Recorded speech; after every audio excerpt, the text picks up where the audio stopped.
Muito bom dia para quem nos acompanha nesta manhã deste sábado, hoje, dia 6 de junho de 2020. Que alegria ter você nos acompanhando nesta manhã gostosa. Hoje eu estou aqui na cidade de Cruzília. E estou tendo a honra, a alegria de ver, né, essa pessoa que faz tempo que eu não encontrava com ele, poder bater um papo com ele. Dr. João Paulo Lollobrigida, que honra, que alegria este talk show com você, meu amigo. Que maravilha, Marquinhos. Eu que fico muito honrado. Queria agradecer desde já o convite e a presença de todos vocês aqui. Tivemos um papo na semana passada, né? E isso me deixou muito feliz, a repercussão de todo esse projeto que você idealiza. E de antemão queria agradecer muito e dizer que estou sempre à disposição. Que legal, João Paulo. Realmente, eu assustei de ver a repercussão, quantas mensagens eu recebi durante o programa, quantas mensagens eu recebi após o programa de agradecimento das pessoas, comentando da forma que você conduziu, né, a explicação sobre o assunto comportamento emocional. E nada melhor do que pessoalmente a gente falar sobre este assunto que de tamanha importância, não só no momento que nós estamos passando, mas também no dia a dia da nossa vida, né, João Paulo? Exato. É até interessante ver como a gente vem evoluindo esses processos de comunicação, Marquinho. Nós conversávamos pelo telefone, né? Eu sem conseguir visualizar nada, nem ninguém, apenas mentalizando a sua imagem, tentando mentalizar as pessoas que estavam nos ouvindo, né? E hoje, de uma maneira diferente, a gente aqui online, aqui pela minha página do Instagram, você também pelo Facebook e toda uma equipe de produção para que essa conversa seja mais dinâmica, mais visual, né? O processamento mental, ele depende muito desse contexto visual. E nada melhor que falar sobre o comportamento humano, a sustentabilidade emocional, visualizando uma situação dessa, visualizando como é a maneira com a qual nós idealizamos e trocamos a energia, certo? Com certeza. João Paulo, para a gente começar então este bate-papo para as pessoas que estão nos acompanhando, tanto como você disse pelo seu Instagram, também pela minha página. Quem é João Paulo Lollobrigida? Bem, essa é uma pergunta que eu venho me fazendo ao longo da minha vida, com o seguinte intuito, Marquinho, não importa basicamente a resposta direta para isso. Porque se a gente responde para nós mesmos quem nós somos, nós deixamos de buscar. E eu entendi ao longo dessa minha caminhada que mais importante que ser é buscar. Então, se você entende que você é uma pessoa que está disposta a buscar, você acaba se entendendo e conhecendo qual é a sua essência. Porque nós viemos a este mundo, creio eu, e com todas essas dinâmicas de pesquisa que o mundo traz, dessa improbabilidade existencial, né, como a gente já conversou algumas vezes, muitos eventos foram necessários para que chegássemos até aqui. Então, eu diria que eu sou um constante buscador de felicidades. Eu acho que essa é o principal resumo. Que legal. João Paulo, como que foi a sua infância? Bem, a minha infância, vocês foram testemunhas, né? O Marquinho e o Evandro, que está aqui também, querido amigo do peito. Eu tive uma infância muito feliz, muito acolhedora, no seio familiar, aqui no interior de Minas Gerais. Tive a honra de ter os meus pais juntos para me criar. Tive a oportunidade de ter os meus 7 irmãos, comigo 8, de vivenciar essa infância. Sou o caçula. E a experiência de uma cidade do interior, de entender o que é a natureza, a afabilidade da cultura do povo do interior, isso não tem preço. E poder crescer nesse ambiente, com certeza favoreceu todas as potencialidades que eu hoje tanto uso para buscar um entendimento entre o que é certo, o que é errado, os valores fundamentais, né? Eu venho de uma cidadezinha também no interior de Minas, aqui em Cruzília, onde a religiosidade é muito importante. Isso serviu como base para mim. O cristianismo trouxe muitos valores para que eu pudesse ter o crescimento como homem, como pessoa. E hoje, né, eu diria que a minha infância marcou exatamente o resultado com o qual nós conseguimos buscar, que é ser uma pessoa de bem, ser um homem correto, que tenta ajudar ao próximo e ama a sua família acima de qualquer coisa. Que legal. João Paulo, você é de uma família, né, onde todos os irmãos se deram muito bem, todos muito bem formados. E agora vou fazer uma pergunta para você, voltando mais ainda na sua infância. Teve alguma professora da sua infância que marcou a sua história, que sempre, independente aonde você esteja, sempre você tem aquela imagem, aquela pessoa que chegou, que conversou com você? Marquinho, a gente conversou no sábado passado e a principal professora que marcou minha vida chama-se Dona Ieda, minha mãe. E por incrível que pareça, ela nunca foi minha professora de fato nas escolas. E ela deu aula para todos os meus irmãos, menos para mim.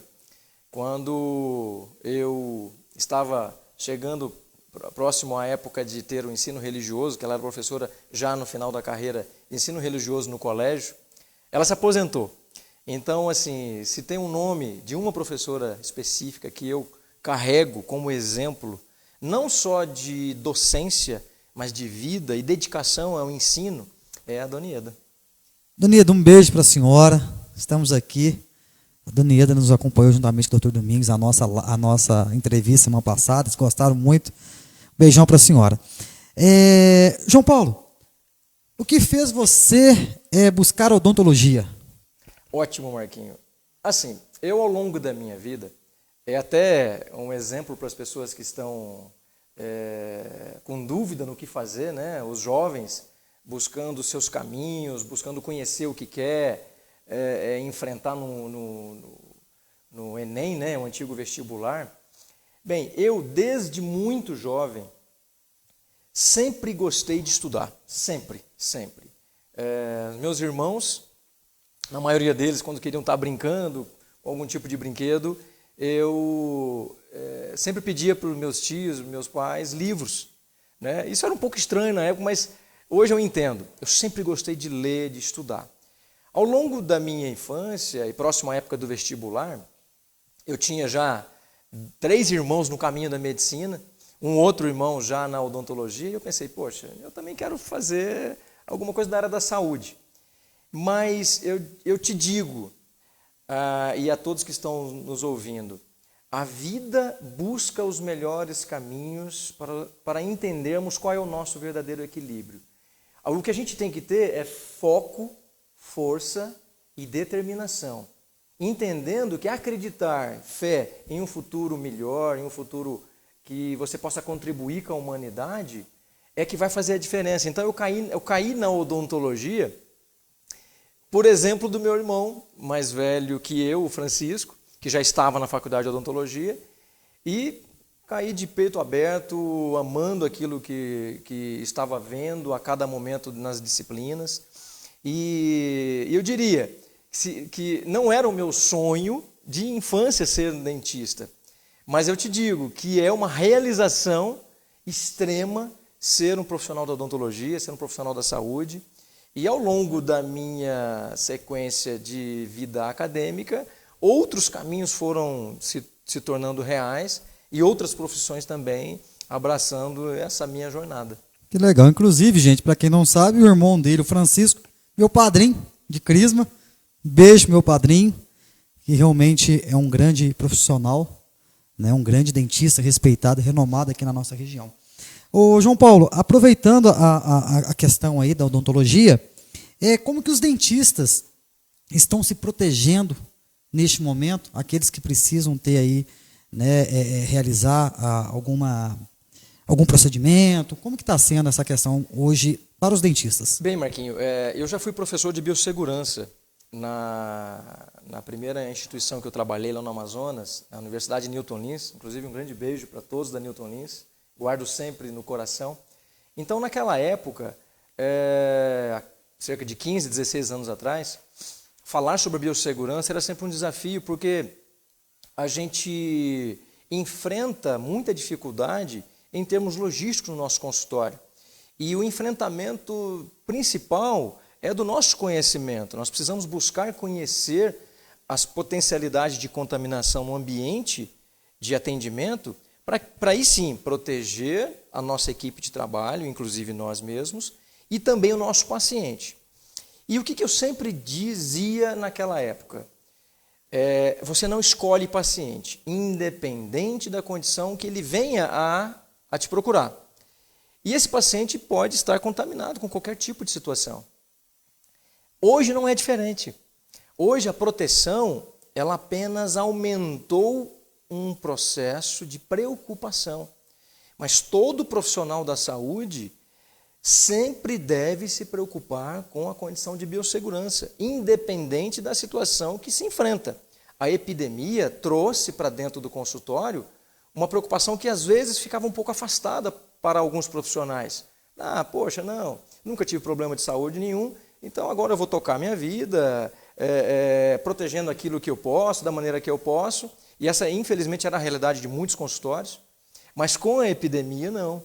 Com a epidemia, até mesmo essas pessoas que não tinham a preocupação devida com a biossegurança, vêm-se obrigados a buscar barreiras de proteção individual, barreiras de proteção de superfície, para que possam acolher o paciente, principalmente nesse trâmite agora da pandemia, que está ativo, e fazer o atendimento com a maior excelência possível.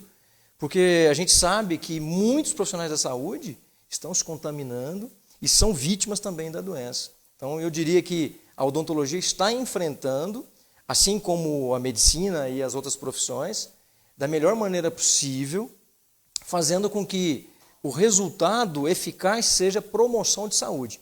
É para isso que nós formamos, produzir saúde. Maravilha. João Paulo, na sua caminhada, né, você saiu de Cruzília, foi para o Exército em Manaus. O que o Exército impactou em sua vida e, né, o Exército teve alguma influência para a escolha dos seus estudos? Que você veio a ter depois? Bem, como eu disse, né, as coisas foram acontecendo na minha vida e eu busquei sempre acreditar, seguir com foco, determinação e fé. E o Exército foi uma dessas bênçãos. Eu, depois que terminei a faculdade, num parêntese entre sair de Cruzília e chegar a Manaus, eu fui para Belo Horizonte com 14 anos, depois eu fui para Três Corações fazer a faculdade, a Universidade Vale do Rio Verde. Também guardo com todo carinho no meu coração, tanto a estrutura quanto as pessoas que passaram na minha vida lá. E, ao formar, terminei um curso de cirurgia com meu querido professor Bebeto, que foi um inspirador também na área tanto da cirurgia quanto da hipnose. Daí a origem dos processos que eu comecei a me encantar com o comportamento humano, lá na faculdade ainda. E, ao chegar em Manaus, eu trabalhei um ano lá e depois me inscrevi para o Exército lá na Amazônia. O que me encantou nessa história? É que eu consegui resgatar um grande sonho da infância, que também era ser militar.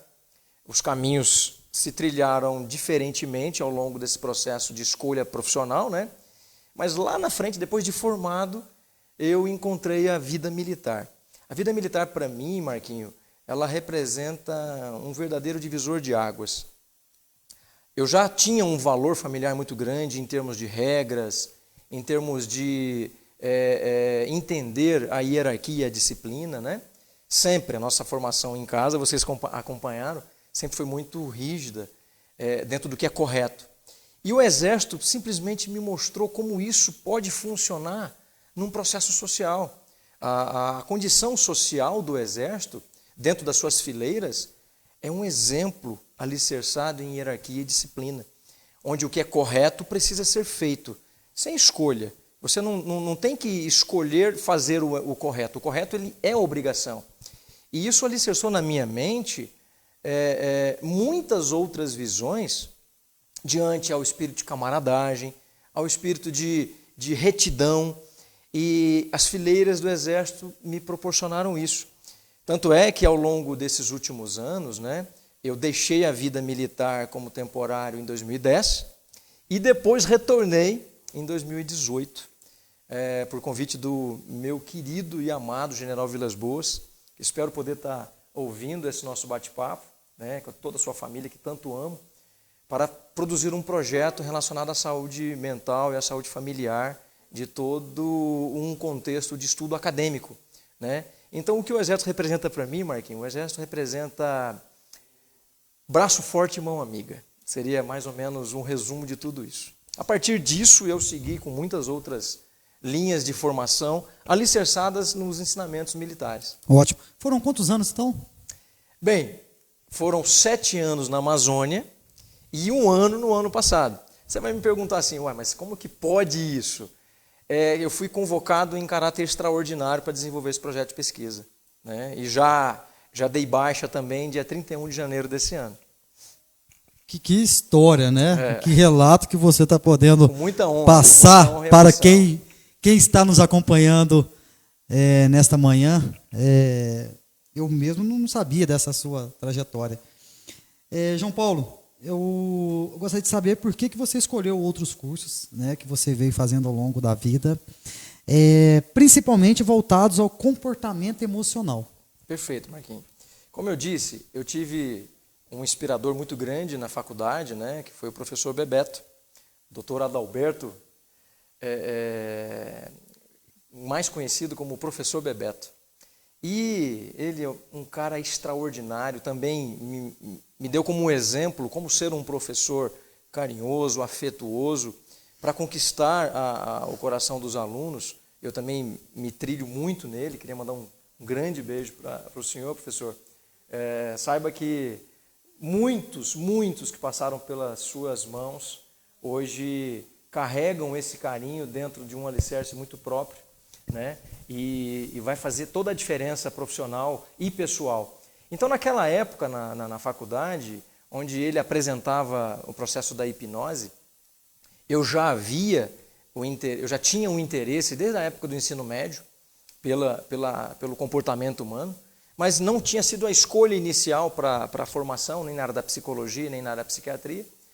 E a vida acabou me conduzindo para esse lado. Então, eu fiz o primeiro curso de hipnose, ainda na época da faculdade. Depois, eu caminhei em uma formação paralela, já na Amazônia, para um mestrado na área de biologia. E com as parcerias no mundo, lá fora, eu comecei a trilhar esse caminho do comportamento humano, até chegar a um ponto de desenvolver uma linha de ação lá nos Estados Unidos, pela Academia Norte-Americana de Extensão Médica, o curso de terapia de comportamento, né, que é a atenção primária à saúde mental.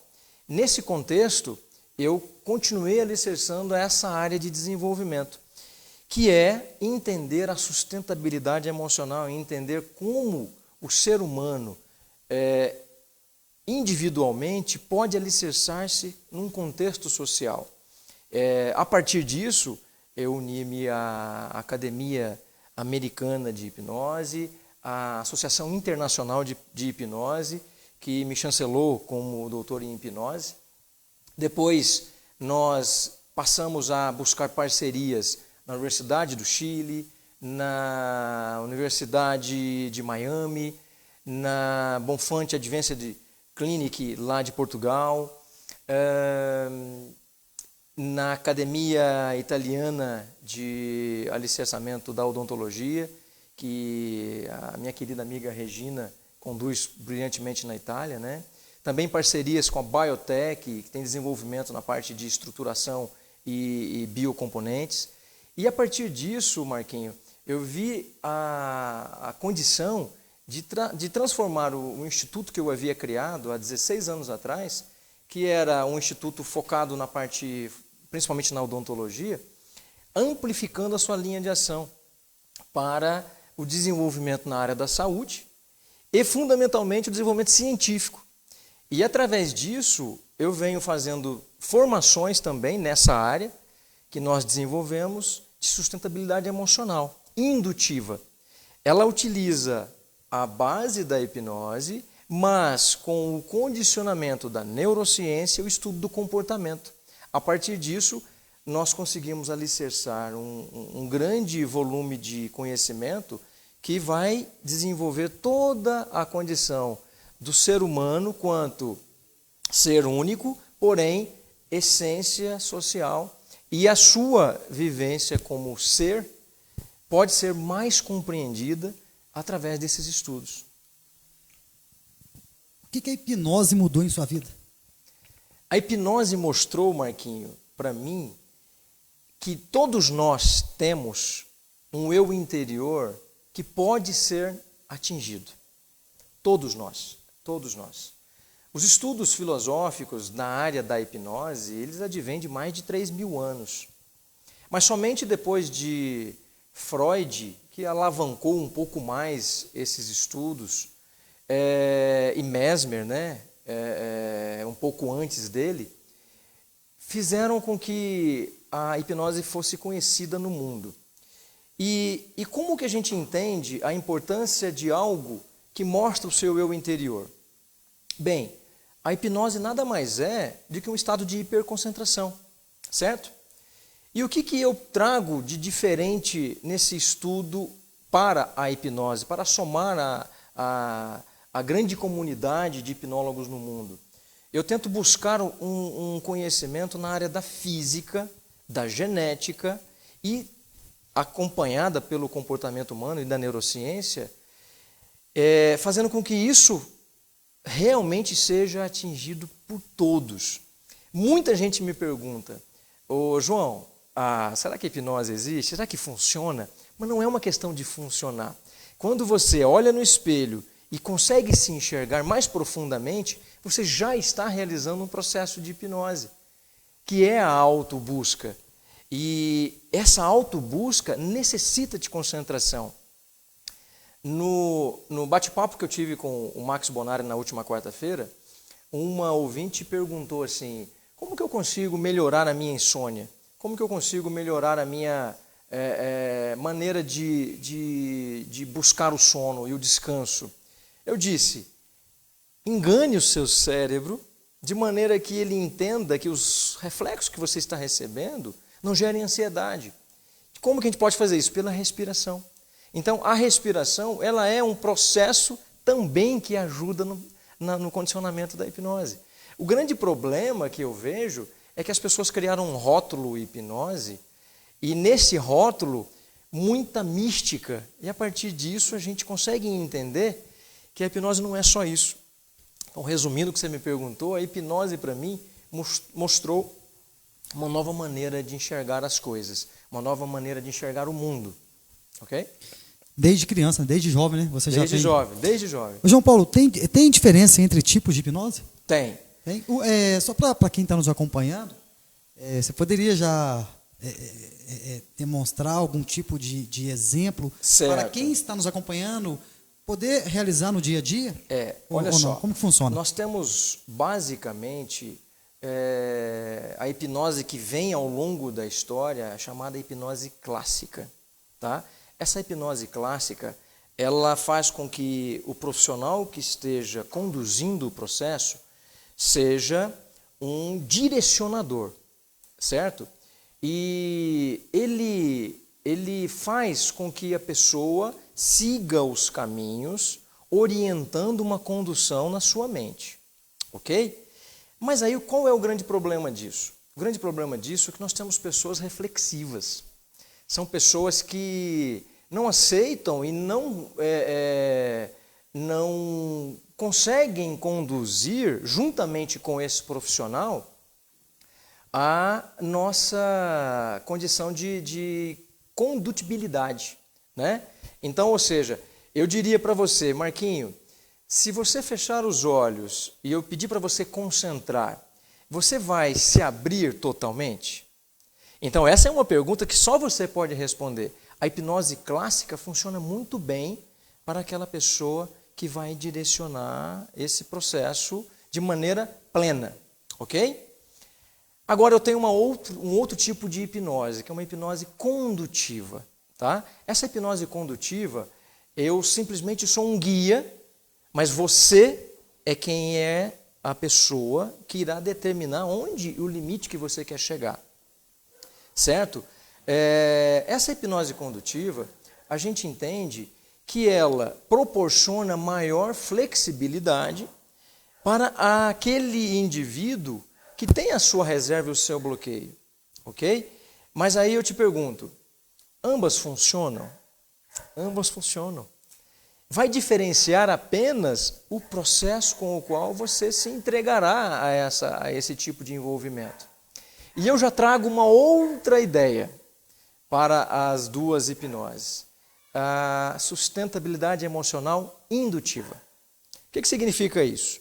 Significa que cada um vai alicerçar-se de propriedades que mais lhe convier, ok?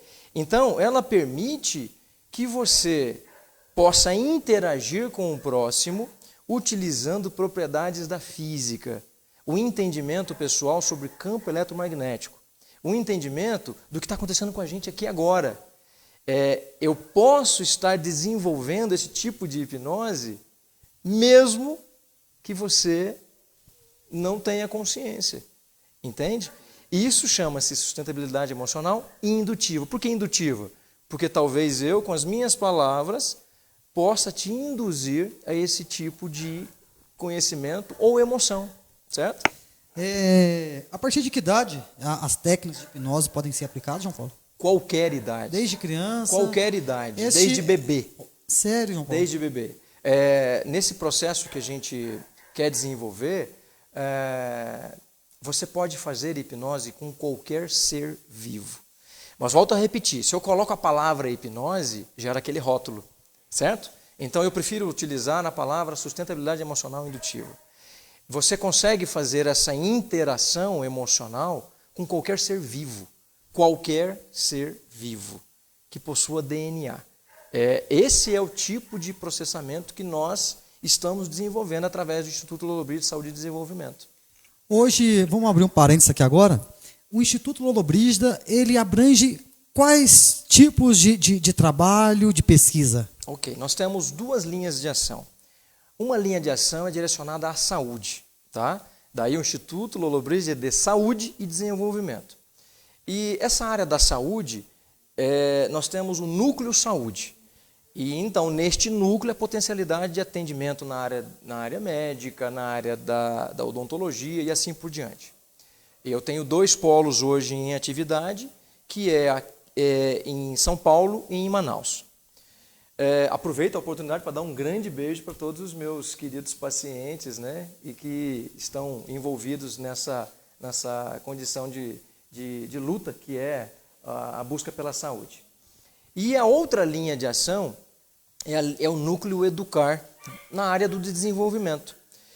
E nessa área a gente produz cursos de formação, a gente produz projetos de acompanhamento e desenvolvimento, seja pessoal, seja empresarial. Eu já fiz vários cursos no mundo todo nessa área, acompanhamentos de empresas, aconselhamentos de diretorias, para estudar o corpo de envolvimento técnico de administração daquele local e, a partir disso, melhores práticas de desenvolvimento. E esse tipo de aconselhamento é um pouco diferente da linha de ação do coach, porque a gente justamente busca essa contemporaneidade que envolve o estudo do núcleo físico que envolve aquele ambiente, o núcleo que envolve o meu desenvolvimento do campo eletromagnético que está se alicerçando ali. E isso tem envolvimento da física, isso tem uma grande potencialidade futura com a melhoria da tecnologia para melhorarmos a qualidade de relacionamentos, seja ele em que nível for. Então, o Instituto Lollobrigida hoje se desenvolve nessa linha de ação, ok? No mundo inteiro. No mundo todo. Bacana. João Paulo, antes da gente passar aqui para as próximas perguntas, eu gostaria de estar mandando um abraço para muitas pessoas mandando mensagem, parabenizando pela entrevista. Chamando um abraço para a Flávia, a minha amiga Vera. Estou assistindo a entrevista de vocês. Obrigado, Vera. Obrigado por tudo. Deixa eu mandar um abraço para meu amigo Francis, que está nos acompanhando. Deixa eu mandar um abraço para meu amigo Júlio, lá da Central dos Eventos de Belo Horizonte, que está nos acompanhando. Um abraço para você, Júlio. Obrigado pelo carinho, pela atenção. Tá joia que já tudo vai passar, essa questão aí dessa pandemia toda. Manda um abraço aqui. Isso já, né? Pois é. Manda um abraço para o meu amigo Lisandro, que está nos acompanhando. Obrigado pelo carinho, Lisandro. A minha prima Simone também está nos acompanhando e mandando parabéns aqui pela entrevista. Várias pessoas mandando mensagem aqui. E eu quero agradecer a todos que estão nos acompanhando, gente, porque este programa Talk Show, ele tem o intuito, o objetivo de levar até você essa informação, levar até você a experiência das pessoas. Hoje a gente está aqui com o Dr. João Paulo e, como eu disse no início aqui da nossa Talk Show, ele concedeu para a gente uma entrevista sábado na rádio, que foi de extrema importância, muito valiosa, que com certeza, João Paulo, contribuiu com muitas pessoas. A gente sabe, né, dessa questão devido ao retorno que o programa teve, né, de informações, de mensagem. Deixa eu ver aqui, ó. O Adilson Miliano, parabéns, sucesso. Maravilha. A Glaucia Meirelles, bom dia, abraço ao Marquinhos e João Paulo. O Beto está dizendo assim, ótima entrevista, o Beto, meu amigo Beto. Pergunta a ele se a hipnose pode dar ao hipnotizado mais conhecimento interior, com isso mais autoestima. Sim. O exemplo que eu estava lhe citando, naquela hipnose condutiva, que ela é conhecida como hipnose ericksoniana, ela proporciona com que a pessoa possa fluir dentro de si tudo aquilo que emerge nas mais profundas condições da emoção, certo? Então, a busca do autoconhecimento, ela pode sim ser favorecida pela hipnose. Depois, quando a gente tiver uma oportunidade mais à frente de falarmos sobre a pandemia, eu vou dar alguns exercícios para que as pessoas possam fazer, e isso vai ajudar muito nessa busca pelo autoconhecimento. Maravilha. A Maria Ramos está dizendo abraço, Marquinhos, João Paulo, parabéns. A Glaucia está dizendo assim, ó, respirar fundo, acalmar o coração, pensar em coisas boas. Ótimo. É uma forma de hipnose. Né? Isso é uma forma de hipnose. A Jane Moura, olá, bom dia. O meu amigo Lucas Vasconcelos está dizendo bom dia. A Daniela está dizendo bom dia para vocês, ótima entrevista. A minha esposa Rose está dizendo excelente entrevista, obrigado. Tá? A Juliana está dizendo parabéns, Marquinhos, obrigado. Parabéns ao nosso amigo, Dr. João Paulo, por dar este momento para a gente, né? Contribuir tanto com a vida das pessoas num momento tão delicado. Deixa eu mandar um abraço ao meu amigo, Dr. João Marcos Lollobrigida, que está nos acompanhando. Na verdade... Está nos acolhendo, né? Justamente, acolhendo aqui no seu Aras, aqui na cidade de Cruzília. Obrigado, João Marcos, que está nos acompanhando. Obrigado por tudo. Eu cometi uma falha na minha outra entrevista, João Paulo. Depois que eu fui ver que tinha diversas mensagens chegando e eu não tinha me atentado. Então, eu estou aqui, né, para dizer desculpa as mensagens que eu não consegui ler durante a rádio. São tantas mensagens, João Paulo, que infelizmente a gente não consegue. Né? A gente gostaria muito de poder contribuir com todas as pessoas. Mas eu peço desculpa neste momento. Estou aqui atento para poder aí, levar este conhecimento, ler as informações que estão chegando. Deixa eu mandar um abraço à minha amiga Cristina, parabenizando. Parabéns ao Dr. João Paulo. Mais uma vez, nós que estamos ganhando com essa entrevista. Maravilha. Obrigado, querida. Ô, João Paulo, manda um abraço para minha amiga Cidinha, que está aqui nos acompanhando também. Quantas mensagens aqui, ó, chegando, pessoal, todo mundo comentando da nossa entrevista. Obrigado, viu? Mandar um abraço ao meu amigo Mário, lá na cidade de São Paulo. Parabéns, meu amigo. Obrigado. Então, nós estamos aqui nesta manhã, já que nós estamos falando de comportamento emocional, nada melhor, né, que a gente poder usufruir cada minuto deste talk show e poder aprender mais e mais com o Dr. João Paulo Lollobrigida. Falando agora um pouquinho sobre a questão da pandemia, ô João Paulo, quais os riscos emocionais que nós devemos ter neste momento? Olha, Marquinho, fazendo um link de nosso bate-papo inicial, né? Eu confesso a você que eu não esperava, eu nunca havia falado sobre mim publicamente. Muitas das vezes nas palestras que eu dou e ministro no mundo todo, eu poucas vezes falei sobre mim. Hoje é a primeira vez que eu estou falando publicamente. Até meus alunos que estão nos ouvindo aí não conheciam parte dessa minha história, né? Já acharam que... Às vezes as pessoas acham que assim, poxa, o professor João Paulo fez os seus cursos lá fora do Brasil e lá ele se encantou pela parte emocional e eu acabei que nunca expliquei isso, como eu cheguei a esse ponto, né? Então assim, Marquinho, eu queria fazer um paralelo agora, seguindo para a nossa questão da pandemia, que é o seguinte: tudo que nós estamos enfrentando agora, nessa questão da pandemia, é um processo de agudização, ou seja, já existia dentro de nós e simplesmente está se mostrando na nossa frente sem que nós tenhamos condições de escapar disso, tá? Que são os nossos problemas, as nossas questões individuais.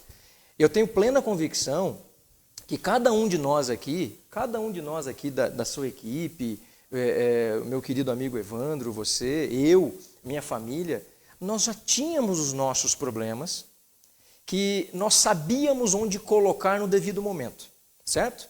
O que a pandemia está fazendo? E você me disse agora nessa pergunta, qual o reflexo que isso pode gerar, né, na nossa saúde emocional? Eu diria, Marquinho, que estamos enfrentando a nós mesmos, muito mais do que ao coronavírus, certo? E esse enfrentamento, ele chega num momento em que a natureza busca o seu equilíbrio, certo? O que eu quero dizer com natureza buscar o equilíbrio? Minha mãe me perguntou outro dia, poxa, meu filho, por que você não fala que é Deus buscando o encontro com o nosso coração? Falei, mãe, eu preciso ser técnico. Nós temos pessoas do mundo todo nos ouvindo de uma maneira escalonada e num contexto científico, certo? E eu preciso atingir a todos. E eu tenho plena convicção que aqueles que estão nos ouvindo, e quando eu digo que a natureza busca o seu equilíbrio, com certeza estão interpretando que é Deus agindo no nosso coração. Eu, pessoalmente, sinto isso, tá? Numa questão pessoal, numa filosofia de vida pessoal, de encontrar a condição de me ver como ser diante da presença de Deus. Essa é uma questão individual. Mas eu tenho muitas pessoas que têm outras crenças, outras visualizações do que seja isso. E eu preciso falar para todo mundo. E como reflexo dessa pandemia, das questões emocionais, um desses reflexos foi fazer com que eu deixasse de falar tão somente dos nossos projetos e pesquisas para públicos técnicos. Esse é um reflexo para mim, é um reflexo pessoal. Eu estou falando e começando a abrir o meu coração, abrir a minha mente, o meu campo eletromagnético sendo passível de encontros e confluências com o mundo todo de uma maneira leiga, para as pessoas que eu não enxergava antes, que era o objeto principal dos nossos estudos, atingir a todos. Eu estava me preocupando tanto em formar pessoas para acolher outras pessoas e deixando de lado, Marquinho, a condição que, humildemente, eu digo a você, eu me sentia na necessidade de fazer e nunca tive coragem, que era de falar para as pessoas, atingir o coração das pessoas, de mostrar todo o encantamento que eu tenho quando eu recebo uma mensagem de um amigo ou de um paciente que eu tenha ajudado emocionalmente, de uma maneira coletiva. Eu nunca havia feito isso.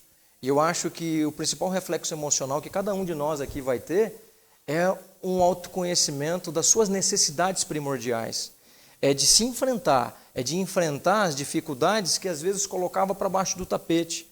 Às vezes buscava uma fuga emocional, às vezes num relacionamento buscava um outro relacionamento. para esconder as frustrações individuais. Às vezes no trabalho fazia um trabalho mal feito porque estava insatisfeito com aquela situação. Então o momento que nós estamos enfrentando agora, e o principal reflexo que nós teremos disso, Marquinho, é se enfrentar. Então o momento de isolamento, o momento de pensar na vida, de ressignificar tudo aquilo que vem trazendo até os dias de hoje, é se enfrentar. E eu tenho certeza, tenho convicção, que cada um de nós aqui, estamos aqui presentes, os que estão nos vendo, passa um filminho na mente agora e entender, opa, realmente, eu preciso olhar para mim mesmo, vinha evitando isso, e esse é o momento de estar preso nos seus processos. E após esta pandemia, João Paulo vai continuar trazendo essas riquezas para o público que não faz parte, vamos dizer assim, da parte técnica? Com certeza, João Paulo. Sim, Marquinhos, sim. Eu vejo que foi uma necessidade que a vida me mostrou, que a natureza buscou o equilíbrio, e trocando em miúdos plenos, Deus tocou no meu coração para que eu pudesse humildemente dividir um pouquinho do que eu sinto, do que eu sei e do que a nossa equipe produz em termos de ciência para as pessoas que mais precisam. Eu acho que é uma obrigação agora, não é nem uma opção. Que bom, João Paulo. Fico muito feliz. João Paulo, hoje, inclusive, ao vivo na Rádio Panorama, eu vou entrevistar a doutora Jane Ferrini e nós vamos falar de um tema muito voltado à situação que a população está passando, sobre violência doméstica. E eu não poderia fazer essa entrevista com você e não perguntar sobre este tema. No momento que nós estamos passando, o número de violência domiciliar está aumentando muito. E como amenizar essa situação, João Paulo? Você, com seu conhecimento, você tem falado muito sobre a questão da família também. Como que nós podemos, de alguma maneira, mudar esta realidade que, infelizmente, inclusive, tem chamado a atenção das autoridades neste momento? E desde lá do início, quando começou a pandemia, despertou esta minha preocupação. Como eu disse para você na rádio, nós temos, infelizmente, 3 tipos de problemas, de problemas que pandemia. Justamente, três tipos de você falou, a saúde, a econômica e emocional. Como que nós podemos, de alguma maneira, não só nós que estamos aqui nos acompanhando, mas ajudar também as pessoas, ou até mesmo a nossa família, às vezes tem alguma discussão, alguma coisa. Como, neste momento, o que nós devemos fazer para evitar esse tipo de situação? Bem, Marquinho, eu vou parafrasear aqui o meu querido amigo Leandro Carnal. Leandro, se você estiver me assistindo, um grande beijo para você. Ele foi entrevistado uma vez e ele respondeu a seguinte questão. Quando perguntaram para ele se ele tinha religião, e ele fez uma comparação com o ginecologista, e ele não usufrui do objeto do seu estudo. E eu preciso responder da mesma maneira. Eu tenho uma família maravilhosa que sempre me acolheu, sempre me incentivou, pais abençoados, irmãos maravilhosos. Mais um presente de Deus quando nós recebemos o meu querido amigo, o meu querido irmão, o Paulinho, o tio Nai, no seio da nossa família. Então, algumas pessoas me dizem assim, professor, como é que você pode falar sobre família desajustada, qualquer tipo de crise familiar, se você não vivenciou isso, se você não viveu isso? Bem, parafraseando meu querido Leandro Carnal, eu não usufruo da temática que eu estudo, Aqui no caso, infelizmente, eu não posso dizer com propriedade sobre isso, mas eu digo sobre tudo aquilo que eu estudo. Todos nós temos dentro de nós a sua essência desconhecida, porque nós desconhecemos, nós não queremos conhecer para uma proteção individual. Eu não digo tão somente desconhecemos os nossos monstros, eu não digo isso, mas desconhecemos os nossos anjos também. Então, Marquinho, por que eu estou fazendo toda essa introdução? Porque a questão da violência doméstica para quem me perguntasse antes da pandemia, o que o isolamento poderia proporcionar ao ser humano? Eu diria, com certeza um dos fatos é a violência. Porque a violência, ela está dentro do nosso conceito existencial, alguns no maior índice e outros no menor índice. E o que o ambiente vai proporcionar aí?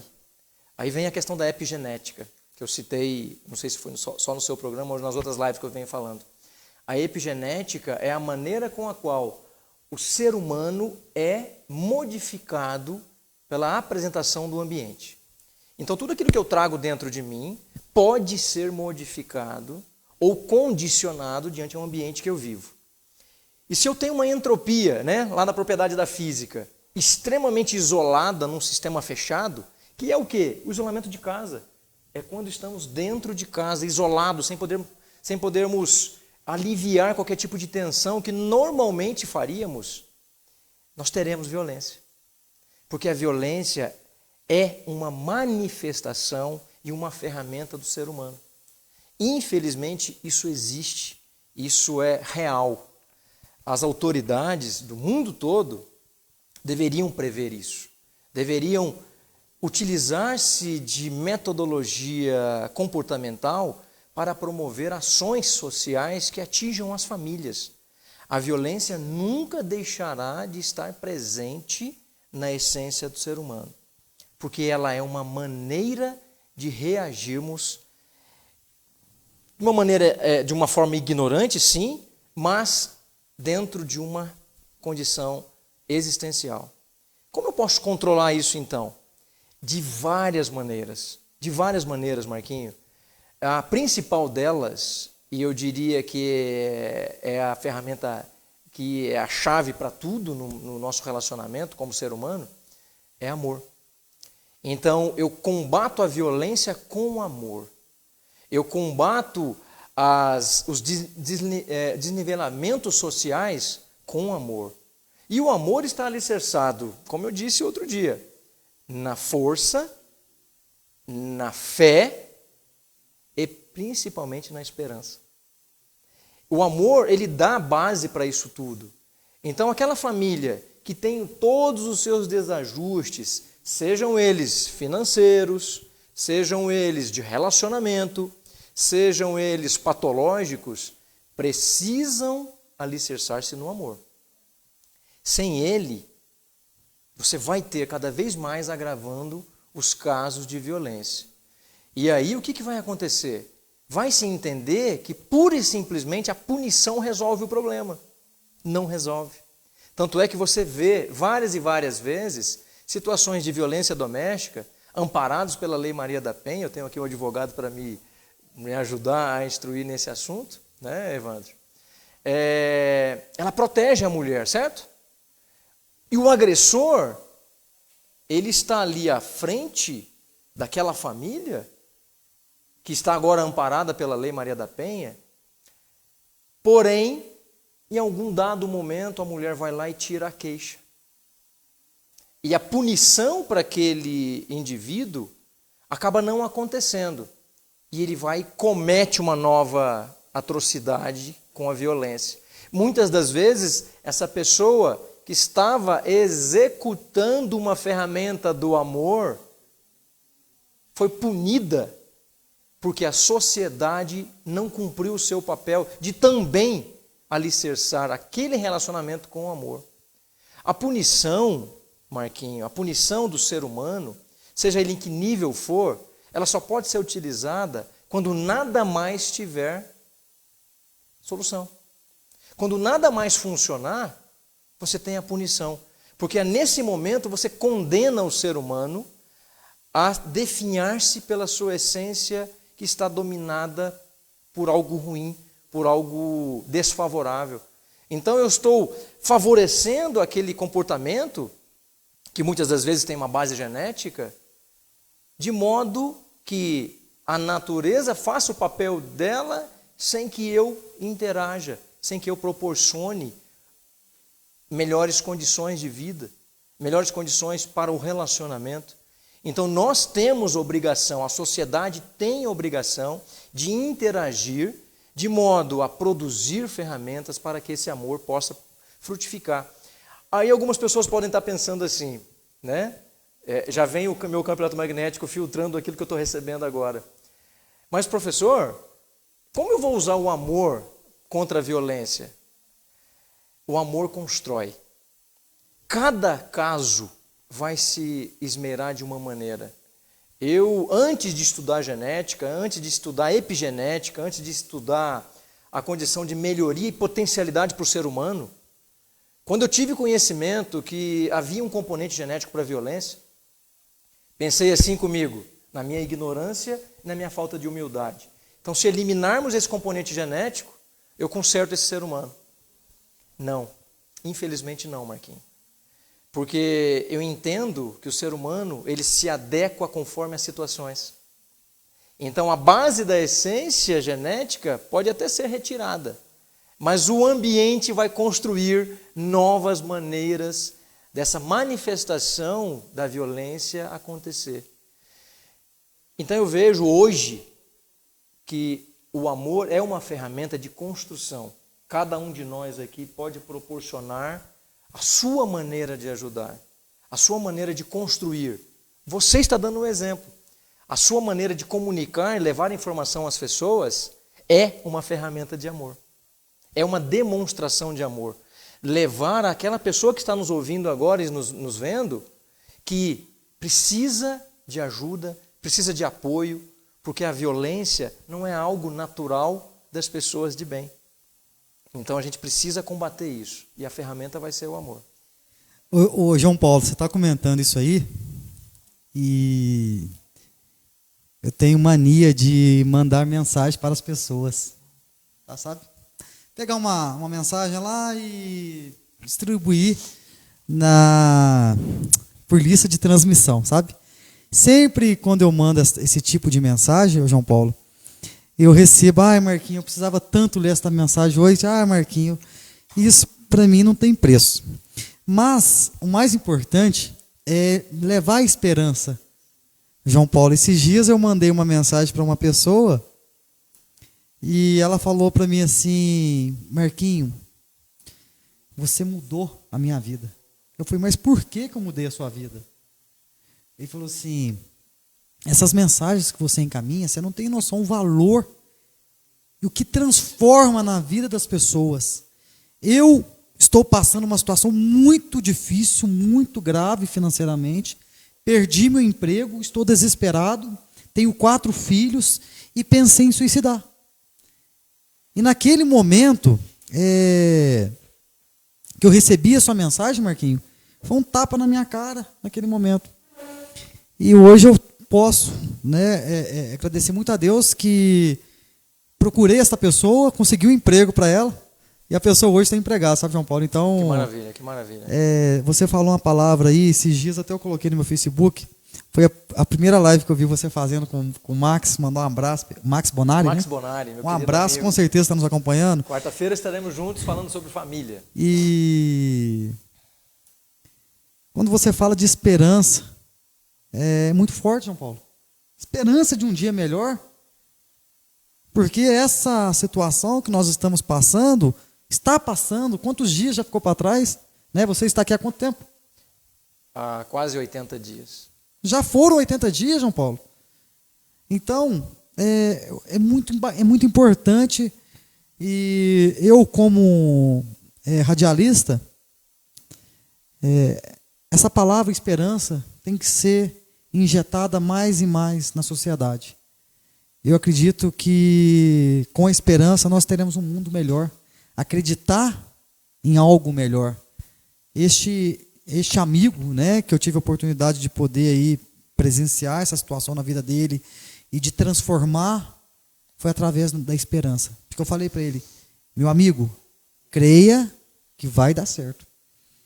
E não sei, é divino, né, coisa de Deus, comentei com uma pessoa, num dia não tinha vaga nesse local, e passou 24 horas e falou assim, manda aquele amigo seu aqui, que tem 3 pessoas para ser entrevistado. E eu vou dar a oportunidade para entrevistar ele também. Tá bom. Foi lá, participou da entrevista e foi contratado. Então, ficou muito essa palavra da esperança. Parabéns, viu? Ô Marquinho, quando eu digo para as pessoas utilizarem como ferramenta o amor, eu não estou utilizando de filosofia, tá? A filosofia, ela trata de algo subjetivo, que seria trazer um tema, discorrer sobre ele com as suas potencialidades. Não é isso que eu quero dizer. Quando eu falo sobre utilizar o amor, é como ferramenta própria, como ferramenta pertinente e eficaz de ações diretas.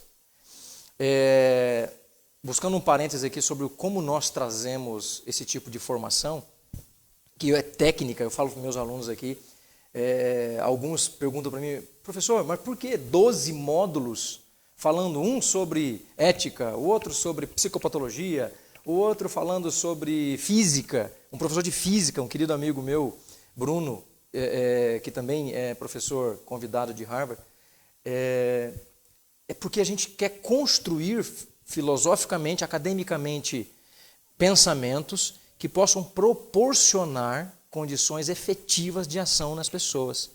Quando eu falo sustentabilidade emocional indutiva, é que nós precisamos utilizar a ferramenta da persuasão.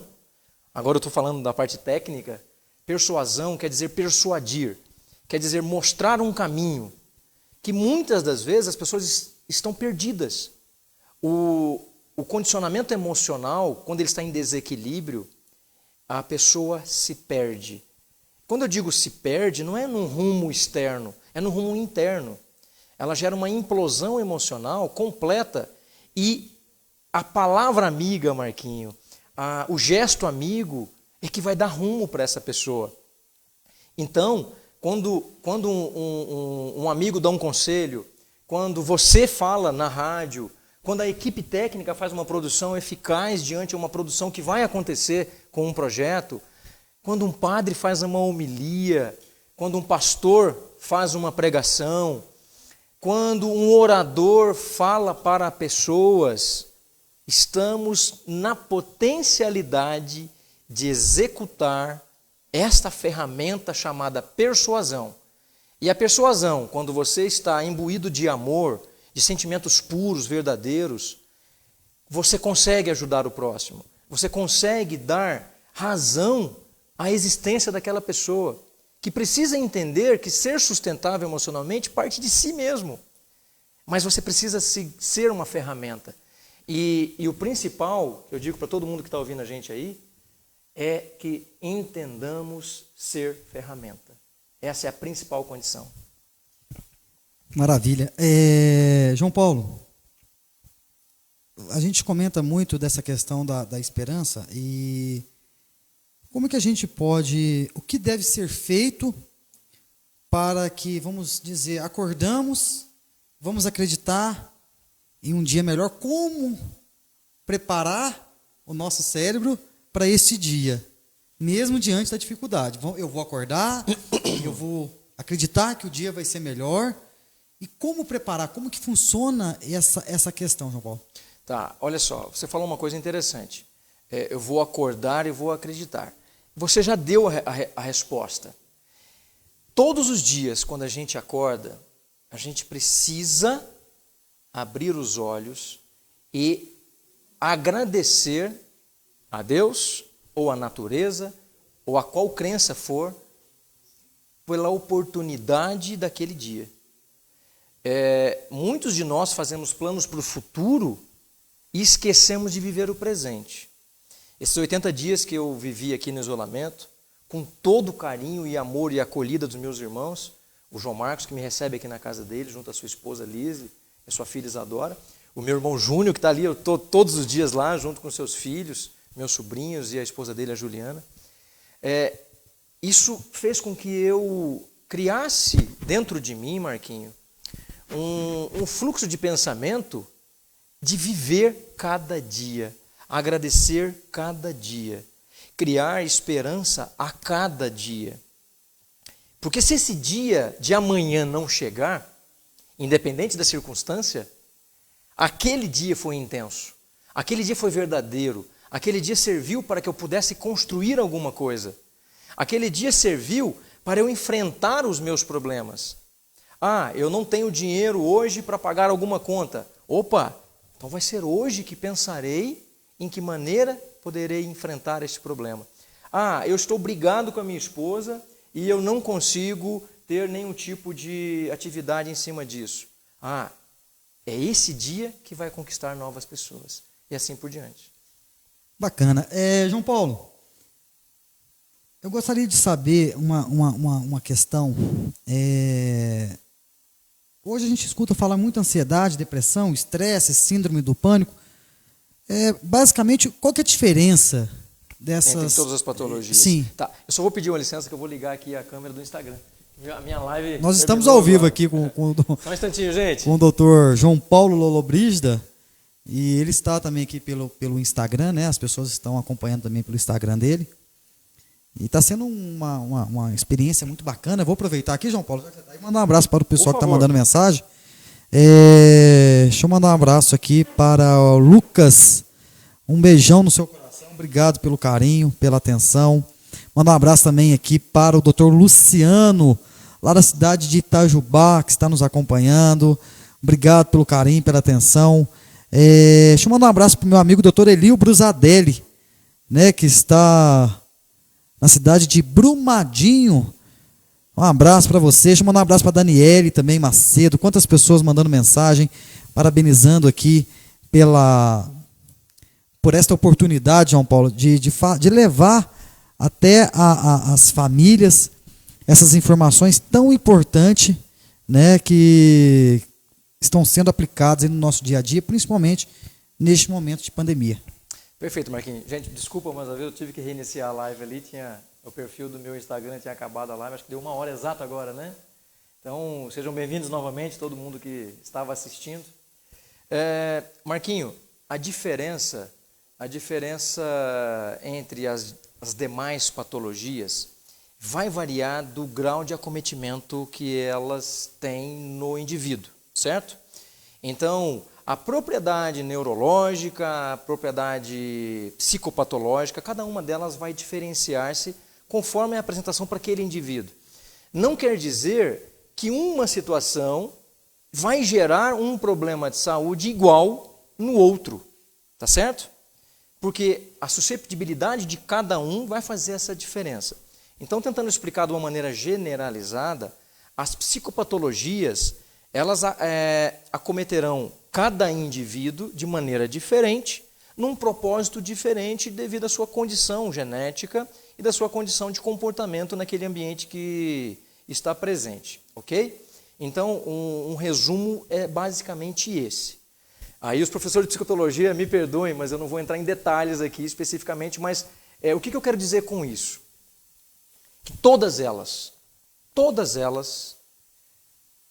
em pacientes que estejam manifestando no mais variado grau e nível de psicopatologia, podem ser alicerçadas pelo nosso campo eletromagnético de apoio e envolvimento e acolhimento emocional, independente da condição com a qual essa pessoa se encontre.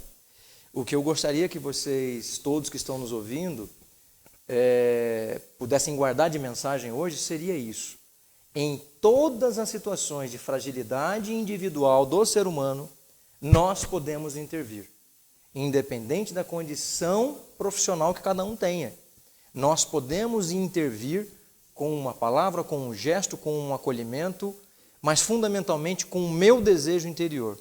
Esse desejo interior, Marquinho, é que vai fazer toda a diferença. A busca pela autocura, você vai me falar assim, João, mas como pode isso? Sim, é possível, tá? É possível a psicossomatização tanto para a condição patológica quanto para a cura. Nós temos, sim, vários experimentos mostrando e evidenciando que a manifestação gênica pode acontecer devido a uma situação externa. E quando você busca o conhecimento para isso, conhecimento para essa área, você vai conseguir ferramentas suficientes para conviver e interagir com o próximo da melhor maneira possível. Seja no consultório, seja no seu programa de rádio, interagindo com quem está ouvindo. Você se abrindo para esse tipo de sentimento e ferramenta você vai acolher isso que você fez no exemplo da pessoa que conseguiu o emprego de maneira muito mais, eu diria até técnica, Marquinho, porque você estará com uma intenção e verá que a natureza buscará o equilíbrio. No meu caso, eu diria que Deus estaria agindo quando você se permite ser uma ferramenta. João Paulo, escutei esses dias atrás, uma pessoa fez um comentário comigo. A depressão ou a doença, depende da situação de cada ser, ela deve ser tratada para o resto da vida? É isso mesmo, João Paulo? Depende. Depende, cada caso é um caso, né, João Paulo? Depende muito de cada situação. Nós temos, como eu disse mais cedo, várias patologias e vários acometimentos biológicos e mentais, ok?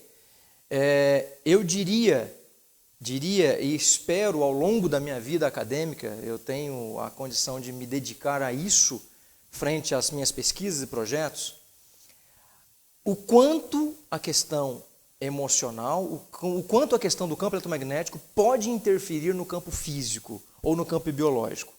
Ou seja, doenças e patologias que estão acometendo o campo físico, que é o campo biológico nosso, podem ser tratadas e dinamizadas por interferências que também estejam no campo emocional. Então esse é um dos principais objetos de estudo que nós temos, nós desenvolvemos no nosso instituto. Ver a potencialidade da psicossomatização favorável, tá certo? Através da intermediação do campo eletromagnético. Mas quando você me diz que a pessoa está diagnosticada com a depressão tem os seus estágios, certo? De tudo que a ciência e a medicina já trabalhou e já evidenciou. Mas eu diria, um exemplo clássico foi um professor amigo lá dos Estados Unidos, durante um congresso em Miami, todos esperando a fala dele, e ele ele dizia naquela oportunidade, em 2014, que a principal atividade que aliviaria a depressão naquele momento seria atividade física. E outras pessoas esperando um medicamento, que seria aquela situação que daria a plena cura, né, para aquele momento, que não seria evidencialmente essa condição, mas o professor, com a vasta experiência dele, nos seus relatos de resultados, disse naquele momento que para se aliviar a questão da depressão, se exercitaria o condicionamento físico. Por quê? Porque envolveria condições biológicas que o próprio corpo produziria, certo? E eu ouso-me a acrescentar algo mais. Além da atividade física, que vai ter o componente de reação biológico, eu diria que trabalhos com a mente podem sim proporcionar um favorecimento de tratamentos, certo? Nós já sabemos na ciência que a meditação, a prece, a oração geram resultados maravilhosos em termos biológicos. Eu não estou falando aqui de crença, pessoal. Estou falando aqui de produção científica. Então, por que não agir? Por que não utilizarmos de todas as ferramentas possíveis que a tecnologia vem trazendo e que já estão alicerçadas na humanidade desde a sua existência? Onde, quando o seu filho está doente, a mãe chega para ele e fala: meu filho, que você se cure rápido, seja lá de que origem for aquela força, a mãe está ali dando e transmitindo uma energia para aquele filho que a ciência se evadiu de buscar explicações.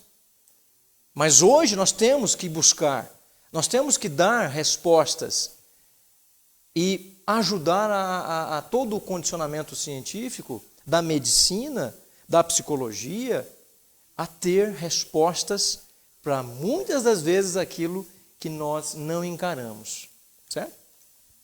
Muito bom, João Paulo. Muito bacana. Veio uma imagem aqui que você comentou aí, quando o meu filho Rafael esteve internado na UTI. E eu sou muito devoto em Axica. E naquele momento ali eu estava no hospital, no meu filho na UTI, e olhei, né, naquele momento ali, a minha esposa do lado, e fiz uma oração ali com a Chica, impressionante. De repente eu senti um arrepio no corpo inteiro. Falei para a Rosa assim: o Rafael está curado. Amanhã você vai ver, nós vamos ter uma notícia boa. O Rafael no dia seguinte teve alta. Então, e muitas das vezes a medicina tradicional não explica esse tipo de situação. Eu humildemente, Marquinhos, estou tentando buscar na ciência alicerces acadêmicos para discutirmos sobre isso. Então, quando eu digo, eu mandei um teorema que nós estamos desenvolvendo para o meu querido amigo Padre Sérgio, um beijo grande para o senhor, viu? Sua bênção.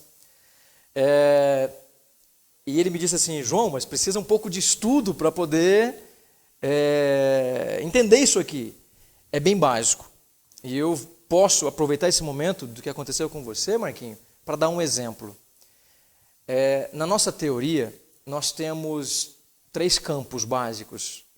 Campo 1, campo 2 e campo 3. Campo 1 é a macroexistência de tudo que é possível existir. Ok? Em forma ou sem forma. Certo? Eu vou tentar explicar da maneira mais simples possível para todo mundo entender. No campo 2, são matérias que ganham forma. No caso, essa mesa, você, eu, as árvores, as montanhas, tudo aquilo que está contido em campo 1, mas que ganhou forma. Certo? E o que vai diferenciar, então, alguns campos 2? O campo 2, que tem DNA, tem vida. E o que não tem, está desprovido de vida, ok? Então, esse metal é um campo 2 desprovido de vida. Essa madeira aqui é um campo 2 que já possuiu vida. Nós somos um campo 2, matéria, campo físico, que possuímos vida, ok? E temos um terceiro campo. Esse terceiro campo, dentro da nossa teoria, ele só está presente em campo 2, que possui vida, que possui DNA. E então a gente entende como um campo eletromagnético que está a cerca de seres que possuem campo 2. E aí eu digo para você, Marquinho, a interação do pensamento positivo, favorável, das orações, elas agem de campo 3, tá? Que é a nossa mente, o campo eletromagnético, em campo 3 de outra pessoa, que promovem possibilidades de interação no campo físico de outra pessoa. Então, essa nossa teoria, essa nossa possibilidade de avanço científico se dá na materialização de entendermos como funciona os ciclos de bem-querer, de desejo de cura, de orações, para que a gente consiga explicar um pouco mais do que a gente explica hoje. O amor. É uma ferramenta. João Paulo, estamos chegando aqui nos momentos finais da nossa entrevista. É uma aula, né, gente, que a gente tem com o João Paulo aqui de uma maneira muito, muito objetiva, muito clara. Até chegar, tem várias pessoas mandando mensagem aqui. E eu fico muito feliz, João Paulo, de poder ter este momento com você. João Paulo, como você avalia o serviço de saúde que os pacientes com distúrbios emocionais recebem no Brasil? Eu não vou falar só no Brasil, não. Vou falar no mundo.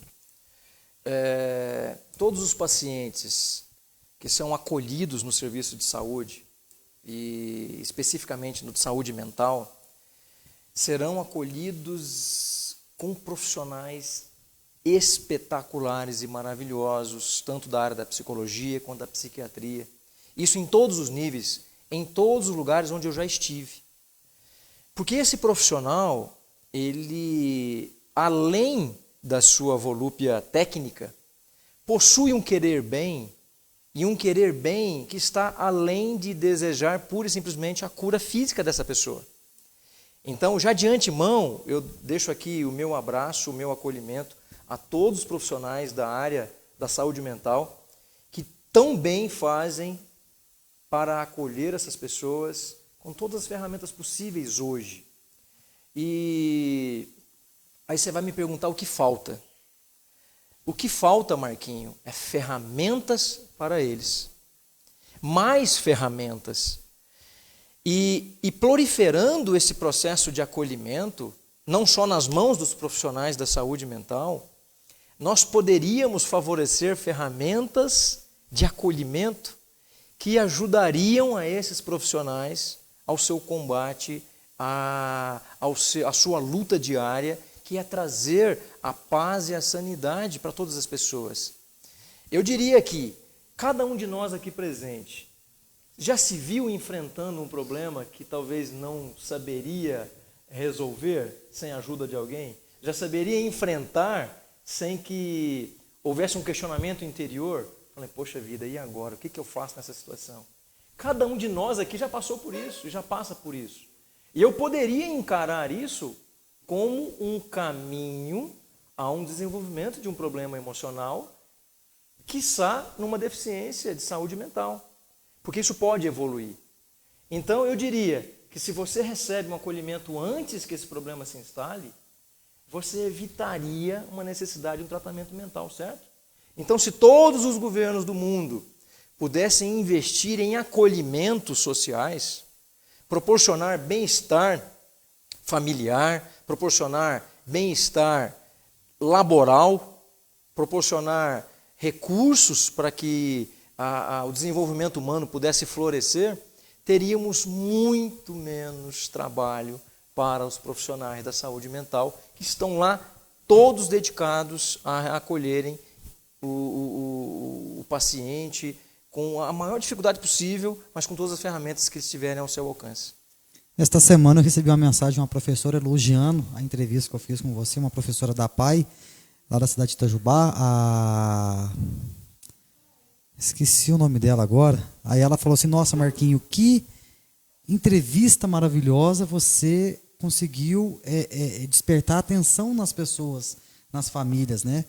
E eu quero mandar um abraço, aproveitar aqui esta entrevista, esta resposta que o Dr. João Paulo passou para a gente aqui, e agradecer a todos os profissionais da saúde no mundo inteiro, principalmente a saúde emocional, que para mim tem um valor imensurável. Parabéns a vocês por abraçarem essa situação. E às vezes eu fico pensando, né, são tantas situações na vida que a gente passa, a gente não percebe esses valores, né, João Paulo? Então eu acredito que este momento que nós estamos passando fez a gente repensar nessas questões e valorizar o trabalho e muitos profissionais.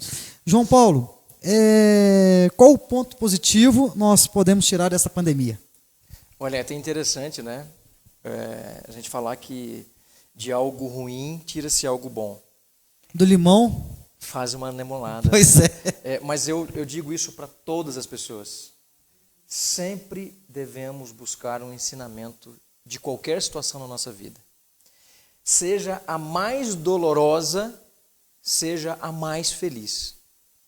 Porque nós estamos aqui, Marquinho, e queridos amigos da equipe, todos nós estamos aqui para sermos felizes. Nós nascemos para sermos felizes. A busca deve ser essa. Porque cada um de nós foi uma improbabilidade existencial.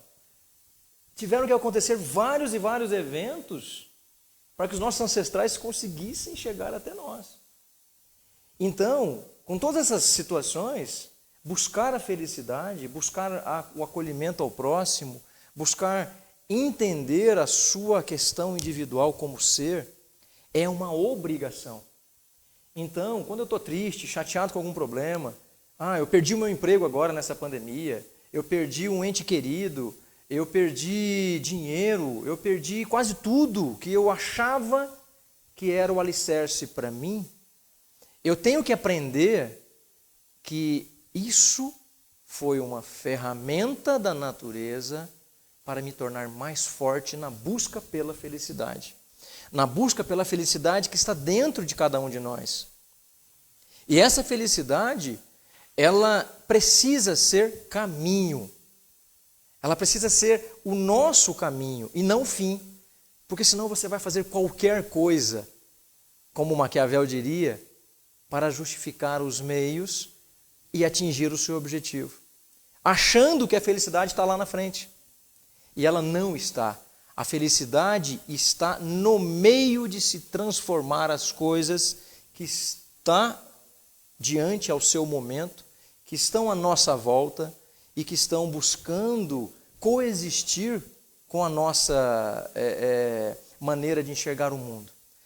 Porém, Marquinho, agora aqui eu encerrarei esse nosso bate-papo, logo em seguida a sua fala, com uma mensagem para cada um de nós aqui, para cada um das pessoas que estão nos ouvindo, que é ter como alicerce próprio, como busca individual, aprender sempre. Aprender e crescer com tudo aquilo que aprendeu. Seja com mensagens ruins que a vida traz, ou com mensagens boas.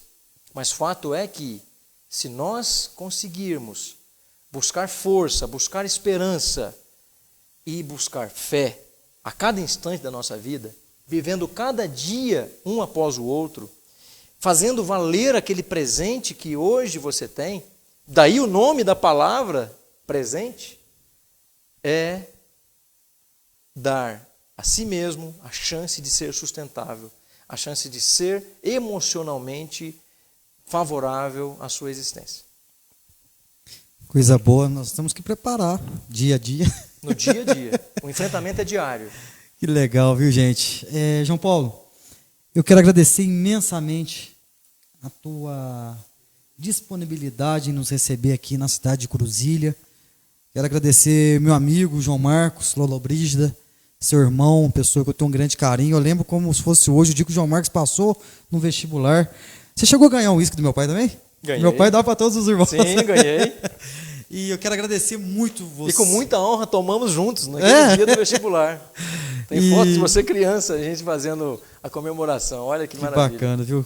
Levo ele sempre no meu coração, viu, Marquinhos? Eu fiquei emocionado no sábado na rádio lá, quando nós falamos do meu pai, né? Pois eu tenho um carinho muito grande para sua família. No entanto, o Chiquinho, meu padrinho, né, de Crisma, tem um amor por ele muito grande.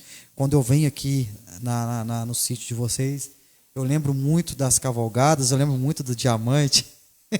Você lembra? Lembro bastante. E foram momentos especiais, tá? E hoje está sendo muito maior ainda, muito mais prazeroso poder voltar aqui desta maneira. Tá bom, João Paulo? Muito obrigado. Obrigado a todos que nos acompanharam. O meu primo, Rogério, lá da cidade de Ipatinga, ele comentou aqui que gostou muito dos casos que você comentou, das suas experiências. Obrigado, viu, Rogério, a você, Beijo a toda grande, a família. Rogério. Beijo grande. E tem outras Obrigado. mensagens chegando aqui, várias pessoas elogiando a nossa entrevista. E muito obrigado por tudo. Tá? Bem, eu agradeço mais uma vez o seu carinho, o seu convite. Queria aqui deixar-me à disposição de todos vocês, de todo mundo que está nos ouvindo e nos vendo. Eu recebi realmente como missão essa questão de trazer a ciência a público e discutir aquilo que nós temos como potencialidade. Pedir desculpa, muitas das vezes, pela forma que eu me expresso, que eu estou acostumado a lidar somente com a área acadêmica, né? Para a área técnica, às vezes eu posso ter dito alguma palavra que não tenha sido bem interpretada, né? Mas vou buscar melhorar a cada vez para que a mensagem chegue. E a mensagem, Marquinhos, você já resumiu. É aliar ciência com amor. E vamos tentar fazer esse sincretismo aí. Maravilha. Gente, muito obrigado a vocês, a você que nos acompanhou aqui nesta manhã. Para você que quiser saber um pouquinho mais sobre o Instituto Lollobrigida, para você que quiser ter este contato com o João Paulo, o Instagram é o @jplollobrigida. @jplollobrigida, com 2 L's no segundo L. E o outro é @Instituto Lollobrigida. Então, tá? Lá nós temos muitas divulgações. Eu tenho um curso aberto agora para essa área de sustentabilidade emocional que está previsto para iniciar em agosto, né? E como novidade que a gente está utilizando com essa ferramenta de tudo aquilo que a pandemia trouxe. O curso dura 1 ano, mas os 7 módulos iniciais serão online. Isso está favorecendo muito as pessoas de vários lugares do mundo todo a fazerem o curso. O curso vai ser em português. Que bacana. Quem quiser, então, saber um pouquinho mais deste curso, é só entrar na... já está aqui, está até no nosso GC, @jplolobrígida, tá? Entra lá, faça suas perguntas, adicione, e o João Paulo com certeza tem muito a contribuir. Muito obrigado, João Paulo, e até a próxima. Até a próxima, gente. Beijo grande. Valeu, gente. Obrigado por tudo.